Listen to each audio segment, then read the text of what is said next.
सांगली जिल्ह्याचे पालकमंत्री चंद्रकांतदादा पाटील सध्या नागरिकांमध्ये चर्चेचा विषय ठरतात. सांगली मिरज आणि कुपवाड महानगरपालिकेत सत्ता स्थापन होऊन 3 महिने उलटले असले तरी नागरिकांना मूलभूत सुविधांसाठी संघर्ष करावा लागत असल्याची भावना अनेक भागात व्यक्त होते. शहरातील रस्त्यांची दुरावस्था, नाल्यांची अपुरी सफाई आणि नुकत्याच झालेल्या पावसामुळे अनेक भागात पाणी साचल्याने नागरिकांना मोठा त्रास सहन करावा लागतो. काही ठिकाणी नागरिकांना ये-जा करण्यासाठी योग्य रस्तेही उपलब्ध नसल्याची तक्रार आहे. महानगरपालिकेच्या काही शाळांची अवस्था देखील चिंताजनक असल्याचं नागरिक सांगतात. याकडे पालकमंत्री आणि महापालिकेतील सत्ताधाऱ्यांचे दुर्लक्ष होत असल्याचा आरोप विरोधक आणि नागरिकांकडून केला जातोय. विकास कामांपेक्षा कोणते काम कोणाला मिळणार आणि त्यामध्ये कोणाला किती फायदा होणार याकडेच अधिक लक्ष दिलं जात असल्याची चर्चा शहरात आहे.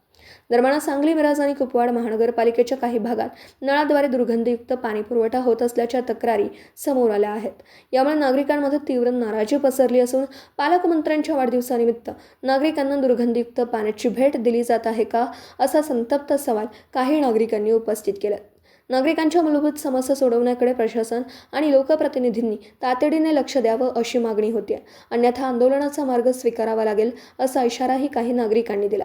जनतेने विकासाच्या अपेक्षेने सत्ता दिली, मात्र अपेक्षित बदल दिसत नसल्याने अनेक ठिकाणी नाराजीचं वातावरण आहे, अशी प्रतिक्रिया नागरिकांकडून व्यक्त होती आहे. पत्रकार राजेंद्र शिंदे, झी न्यूज.